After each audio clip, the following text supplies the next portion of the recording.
سألوا أين الحسين، أين أبناء الحسين، صالحا بعد صالح وصادق بعد صادق. أين السبيل بعد السبيل، أين الخيرة بعد الخيرة، أين الشموس الطالعة، أين الأقمار المنيرة، أين الأنجم الزاهرة، أين أعلام الدين وقواعد العلم. قال الراوي في منع القوم الماء الحسين عليه السلام وأهل بيته وأصحابه عليهم السلام. ورجعت خيل بن سعد حتى نزلوا على شاطئ الفرات فحالوا بين الحسين وأصحابه وبين الماء.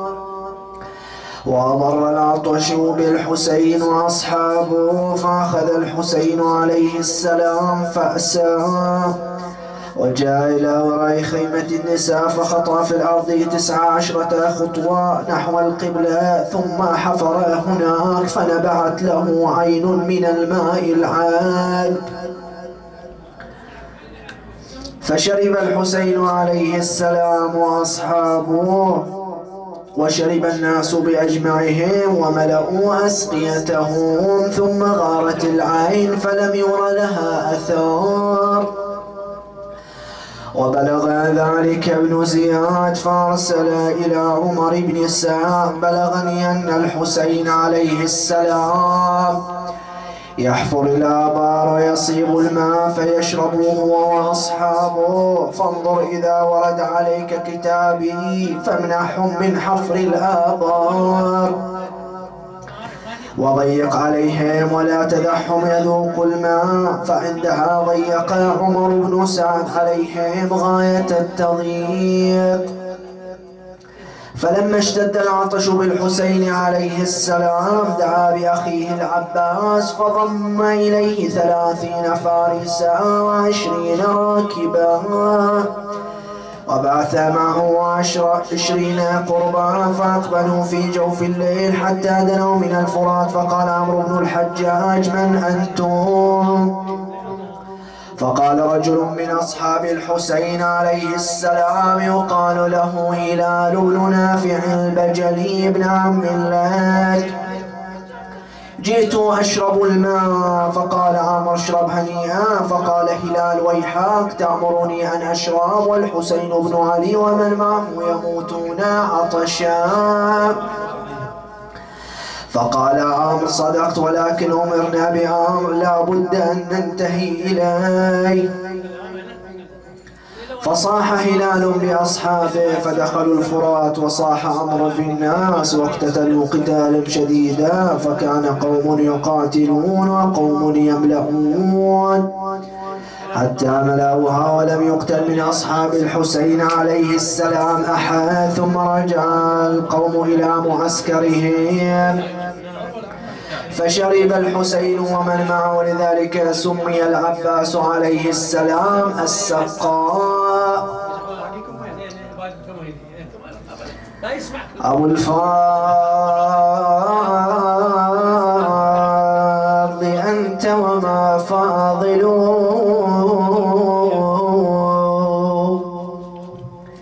من الناس إلا نداك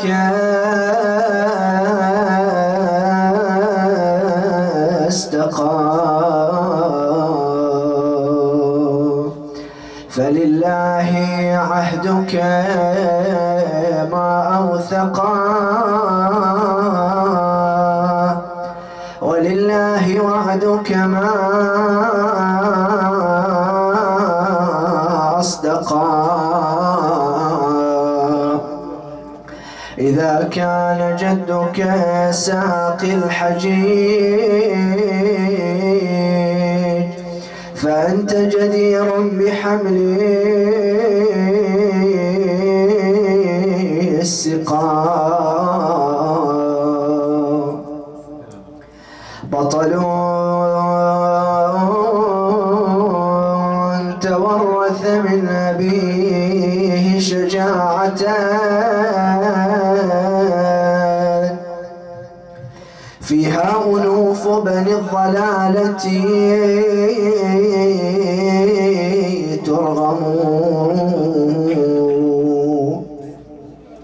في وبكفه اليسرى السقاء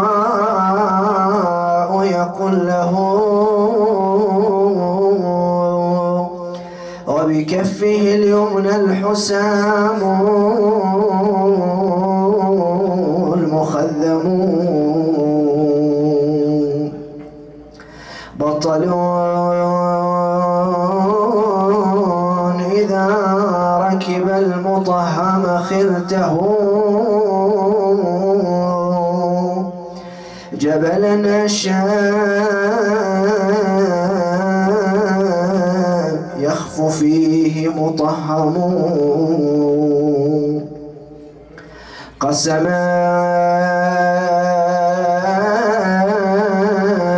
بصارمه الصقيل، وإنني في غير صاعقة السماء لا أقسم، لولا القضاء لمح الوجود بسيفه،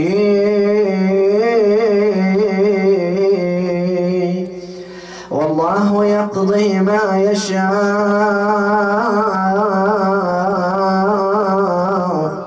ويحكم.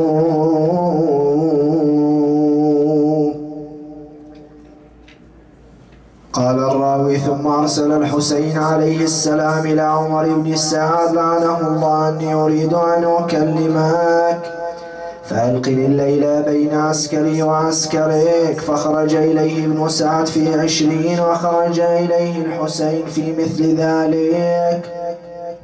فلما التقيا أمر الحسين عليه السلام أصحابه فتنحوا عنه، وبقي معه أخوه العباس وابنه علي الأكبر. وأمر عمر بن سعد أصحابه فتنحوا عنه، وبقي معه ابنه حفص وغلام له.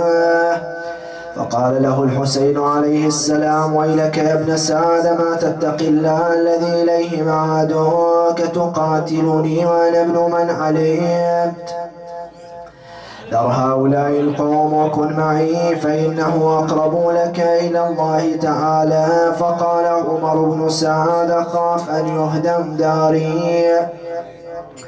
فقال الحسين عليه السلام: أنا ابني هلاك. فقال: أخاف أن تؤخذ ضيعتي. فقال الحسين عليه السلام: أنا أخلف عليك خيرا منها من مالي بالحجاز. فقال لي عيال أخاف عليهم. ثم سكت ولم يجبه إلى شيء، فانصرف عنه الحسين عليه السلام وهو يقول: ما لك؟ ذبحك الله على فراشك عاجلا، ولا غفر الله لك يوم حشرك. فوالله إني لأرجو أن لا تأكل من بر العراق إلا يسيرا. فقال ابن سعد في الشعير كفاية عن البر، مستهزئا بذلك القول.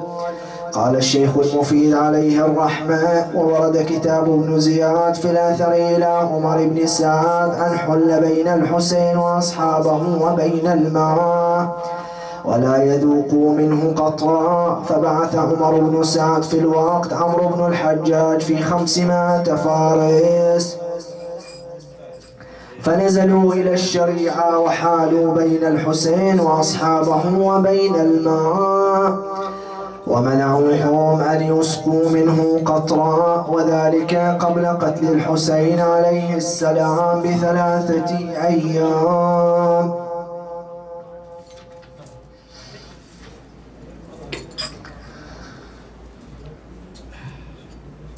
ويعز على سيد الشهداء عليه السلام أن يرى أخاه العباس على بوغاء كربلاء مفضوخ الحامى مقطوع اليدين والسهم في عينه واللواء مطروح إلى جانبه.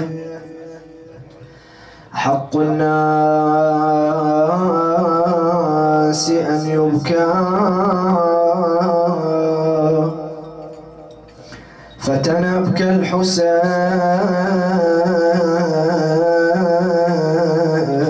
بكربلاء.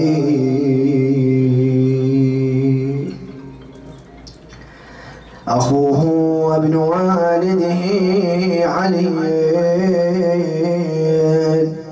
أبو الفضل المضرج بالدماء ومن واساه لا يثنيه شيء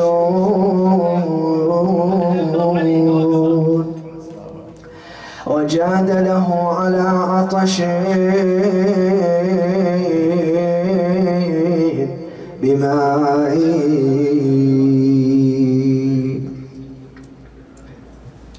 ونهض عمر بن سعد إلى الحسين عشية الخميس 9 مضين من المحرم وجاء شمر حتى وقف على أصحاب الحسين عليه السلام وقال أين بنو أختنا؟ فخرج إليه جعفر والعباس وعبد الله وعثمان بنو علي عليه السلام فقالوا ما تريد؟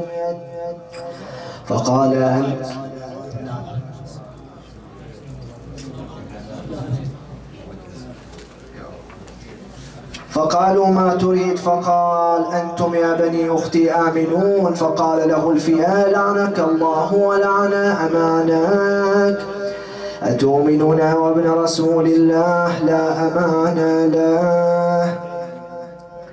ومشى إليه السبط ينعاه كسرت لان ظهري يا أخي ومعيني عباس كبش كتيبتي وكنانتي وسر قومي بلعاز حصوني يا ساعدي في كل معترك به أسطو سيف حمايتي بيميني لمن اللواء وطي ومن هو جامعون شملي وفي ظنك الزحام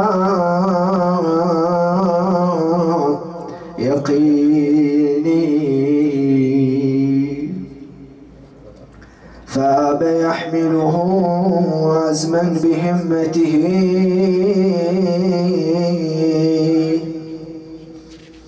ليث العرينة للأطفال والحرم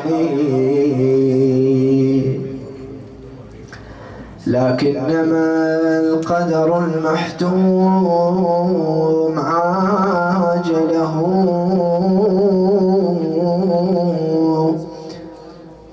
دون الوصول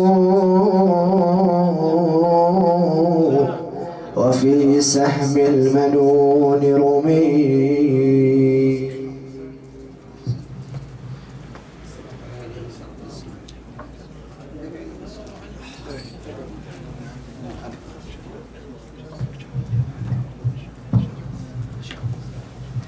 أحسنتم، عظم الله أجورنا وأجوركم. روي أن العباس بن علي عليه السلام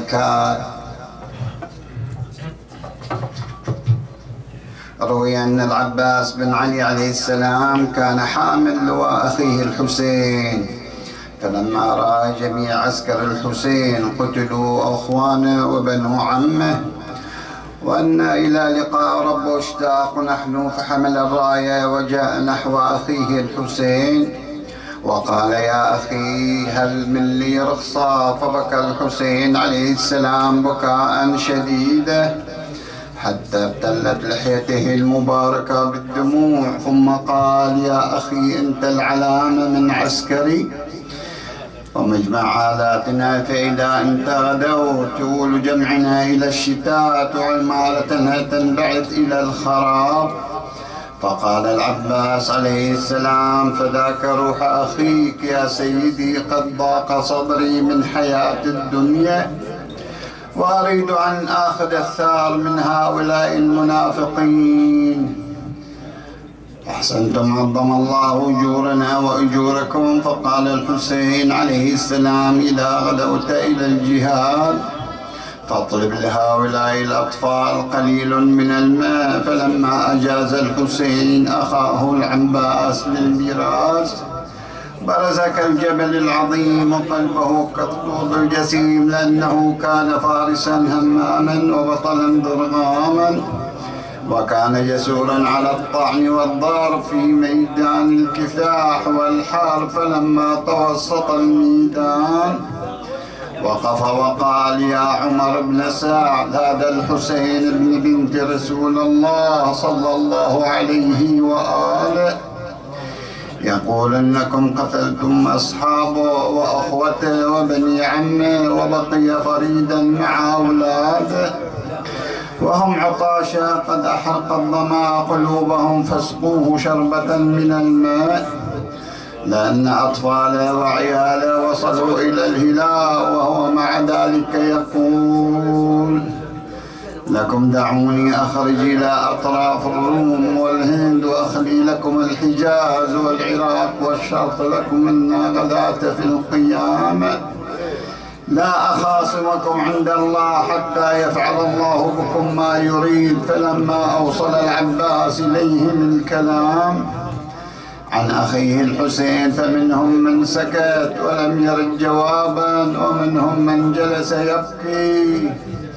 فخرج الشمر عليه اللعنة وشبث بن ربعي نعلهم الله، فجاءوا نحو العباس وقال: يا ابن أبي تراب، قل لأخيك لو كان كل وجه الأرض ماء وهو تحت أيدينا ما أسقيناكم منه قطرة واحدة إلا أن تدخلوا في بيعة يزيد عليه اللعنة. فتبسم العباس ومضى إلى أخيه الحسين وعرض عليه ما قالوا، فطأطأ رأسه الشريف إلى الآن وبكى حتى بل زيافه. فسمع الحسين الأطفال ينادون: العطش العطش. فلما سمع العباس ذلك رمق بطرفه إلى السماء وقال: إلهي وسيدي، أريد أعتني بعدتي وأملأ لهؤلاء الأطفال قربة من الماء. فركب فرسه وأخذ رمحه والقرب من كتفه، وكان قد جعل عمر بن سعد عليه اللعنة 4000 فارس موكلين على الماء لا يدعون أحدا من أصحاب الحسين يشربون. فلما رأوا العباس قاصدا إلى الفرات أحاطوا به من كل جانب ومكان، فقال لهم: يا قوم، أنتم كفر أم مسلمون؟ هل يجوز لكم في مذهبكم أو دينكم أن تمنعوا الحسين وعياله من شرب الماء؟ والكلاب والخنازير يشربون منه، والحسين وأطفاله وأهل بيته يموتون من العطش. فلما سمعوا كلام العباس وقف منهم 500 رجل ورموه بالنبل والسهام، فحمل عليهم فتفرقوا عنه هاربين كما تتفرق الغنم عن الدب، وغاص في أوساطهم وقتل منهم ما نقل قريبا من 80 فارس. فهزم على فرسه إلى الماء وأراد أن يشرب، فذكر عطش الحسين وعياله وأطفاله فرمى الماء من يده وقال: والله لا أشربه وأخي الحسين وعياله وأطفاله عطاشا، لا كان ذلك أبدا. ثم ملأ القربة وحملها على كتفه الأيمن ومز بفرسه وأراد أن يوصل الماء إلى الخيمة، فاجتمع عليه القوم فحمل عليهم فتفرقوا عنه وصار نحو الخيمة، فقطعوا عليه الطريق فحاربهم محاربة عظيمة. فصادفه نوفل الأزرق وضربه على يده اليمنى فبراها فصح ونادي وعباسا. فحمل العباس القربى على كتفه الأيسر فضربه نوف أيضا فبرأ كتفه الأيسر فصح ونادي وعباسا. فحمل القربى بأسنانه فجاء سهم فأصاب القربى